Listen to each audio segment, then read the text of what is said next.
일본을 알면 한국이 보이고 한국을 알면 일본이 보인다. 제5회 일본 의료의 붕괴. 최근에 벌어진 가슴 아프고 또 이해할 수 없는 일 두 가지를 소개합니다. 첫 번째는 구급차가 왔으나 환자가 입원할 병원을 찾지 못해 다음날 새벽에 사망한 것입니다. 두 번째는 어린아이들의 소꿉장난과 같은 일이 벌어진 것입니다. 교통사고를 당한 대학생 환자가 구급차로 병원을 갔습니다. 하지만 환자의 코로나 양성 반응으로 인하여 병원으로부터 입원이 거절당하게 됩니다. 구급대원들은 사고가 났던 원래의 장소에 환자를 내려놓고 가버리고 맙니다. 첫 번째 환자의 경우는 이렇습니다. 2022년 7월 말 도쿄 시나카와구의 말기암을 앓고 있는 83세 고령의 남성 환자는 방문진료 의사가 검사한 결과 부인과 함께 코로나 양성이었습니다. 혈액 속의 산소 농도는 84%를 가리키고 당장이라도 산소호흡 치료를 받지 않으면 매우 위중한 상황이었습니다. 119로 구급차를 부르는데 코로나로 인하여 모든 구급차가 출동 중이므로 시간이 걸릴 것이라고 합니다. 다행히 본부로 기대하던 중인 한 대의 구급차가 급하게 오게 됩니다. 20분 만에 도착한 구급대원들은 여러 병원에 전화하여 환자를 받아줄 곳을 찾습니다. 이렇게 2시간가량 약 100 이상의 병원에 전화를 하였으나 환자가 갈 곳을 찾지 못합니다. 말기암에 코로나까지 걸린 노인 환자를 받아줄 곳은 한 곳도 없었습니다. 구급차는 환자를 포기하고 그냥 돌아가 버리고 맙니다. 그리고 코로나 검사로 양성 반응을 보인 10시간 후 환자는 새벽 4시쯤 숨을 거두게 됩니다. 그 당시 도쿄의 병원의 병실 사용은 50%를 조금 초과한 상태이었습니다. 숫자상으로 보면 환자가 갈 병원은 충분히 있어야 했습니다. 하지만 갈 곳을 찾지 못한 코로나 환자는 이렇게 생을 마감하게 됩니다. 두 번째 환자의 경우는 이렇습니다. 교통사고를 당한 대학생은 출동한 구급차로 병원을 향합니다. 병원 앞에서 검사 결과가 코로나 양성이었습니다. 입원을 거부당한 환자는 구급차를 타고 교통사고가 일어났던 장소로 되돌아오고 맙니다. 환자에게 이 상황에 대하여 설명한 구급대원들은 본부로 복귀하고 맙니다. 상상할 수도 없는 어처구니 없는 상황이 지금 벌어진 것입니다. 자기 힘으로 어떻게 집까지 돌아온 환자는 발과 허리 등의 통증을 느끼고 이를 본 부친은 아들과 함께 사고가 난 장소로 되돌아갑니다. 그리고 그곳에서 다시 구급차를 부르고 새로운 병원을 찾아갑니다. 이 두 환자의 이야기를 들으며 일본의 의료체계에 대한 깊은 절망감에 빠지고 맙니다. 숫자상으로는 약 50%의 병실이 비어 있으며 병원은 아직 환자를 받아들일 충분한 여력이 남아 있어야 합니다. 코로나 환자를 위한 병실을 확보하기 위하여 지방정부는 억대의 보조금을 각 병원에 지급하고 있습니다. 그래서 병원은 환자들을 무리하게 일찍 퇴원시키고 또 그렇게 하여 병실의 여유를 확보하고 또 보조금을 받고 있습니다. 병원은 환자를 받아들여 치료하는 곳입니다. 보조금으로 병원을 경영한다면 이것은 말이 되지 않는 것이지요. 해당 환자를 볼 전문 의사가 없다거나 병실이 없다거나 혹 다른 위험을 생각하여 환자를 거부하는 일이 매일 일어나고 있는 것이 현실입니다. 수년 전에는 갈 수 있는 병원을 찾지 못한 임산부가 구급차 안에서 목숨을 잃은 일도 있었습니다. 물론 뱃속의 아이도 함께 말입니다. 일본의 병원들은 자주 환자의 반송을 거부하는 것 같습니다. 저는 지난 30여 년 동안 2번 구급차를 이용한 경험이 있습니다. 한 번은 인플루엔자로 열이 40도까지 올라서 119를 부른 것입니다. 왜 일본과 한국만은 119일까요? 급하니까 미국식 습관대로 911을 여러 번 눌렀는데 이상하게 신호가 가지를 않아요.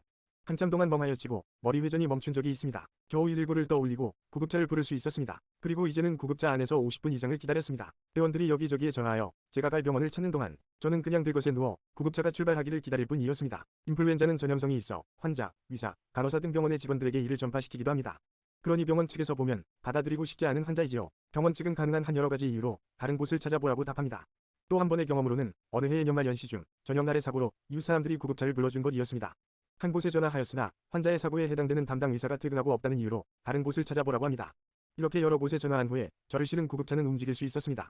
경험으로 터득한 일본의 응급 시스템은 1. 위중한 일이 생기면 119로 전화하여 구급차를 부른다. 2. 구급대원들은 언제라도 출발할 수 있도록 환자를 구급차에 싣는다. 3. 그리고 구급대원들은 전화하여 병원을 찾는다. 4. 병원이 환자를 거부하면 다른 곳을 찾는다. 5. 병원을 찾을 때까지 3과 4를 반복한다. 이상은 제가 경험으로 터득한 응급 상황 시의 지식입니다. 이러한 식으로 일본의 응급 환자들은 병원을 찾는 가는 것입니다. 이처럼 결함투성이인 일본 응급 시스템은 앞으로도 많은 환자들을 더 고통스럽게 할까요? 코로나 때문에 병원의 사정이 핍박하여 생기는 일시적인 그런 현상으로 보이지 않습니다. 코로나 전에도 늘 그리 하여 왔으니까요. 여기에서 잠깐 응급 상황을 처리하는 미국의 시스템을 소개합니다. 미국, 영국뿐 아니라 대부분의 나라들은 911로 전화하여 응급 상황을 알립니다. 경찰의 911 비상통합본부는 응급 상황에 맞추어서 현장에서 가까운 곳에 경찰이나 소방차나 혹은 구급차를 보냅니다. 그리고 본부는 응급 환자가 입원할 병원을 찾아 출동 중의 대원들에게 지시합니다. 구급차가 와서 병원 찾느라고 시간을 낭비하는 일이 있다면 이는 비상 상황이거나 응급 상황이 아니지요. 그리고 기본적으로 병원은 환자를 거부하지 못합니다. 병실이 없으면 복도를 사용하고 퇴근 중인 의사나 간호사는 불러들이면 됩니다. 그래서 미국의 의사나 간호사들은 장기 휴가 중이 아니라면 호출 시에는 반드시 규정된 시간 안으로 병원에 복귀할 수 있는 가까운 거리 안에 있어야 합니다. 물론 이를 위하여 병원은 집이나 주변에서 대기 중인 미루진에게 특별수당을 지급하는 것으로 알고 있습니다. 문 닫을 각오가 되어 있다면 모를까 명백한 이유 없이 병원이 환자를 거절하는 일은 일어날 수 없습니다. 오래전 캘리포니아 로스앤젤레스 근처의 어느 종합병원은 경찰의 수사를 받고 여러 명이 체포되는 일을 겪고 또 폐업하고 말았습니다. 돈이 없다는 이유로 한 환자의 치료를 거절하였기 때문입니다. 일본도 미국이나 다른 나라들처럼 응급 상황을 지휘하는 본부의 기능을 확충하였으면 하는 바람입니다. 그리고 병원은 최선을 다하여 치료가 필요한 환자를 받아들여야 할 것입니다. 그리고 전화에 나온 응급실 직원의 말 한마디로 환자를 가볍게 거부할 수 있는 일본의 시스템은 반드시 고쳐져야만 합니다.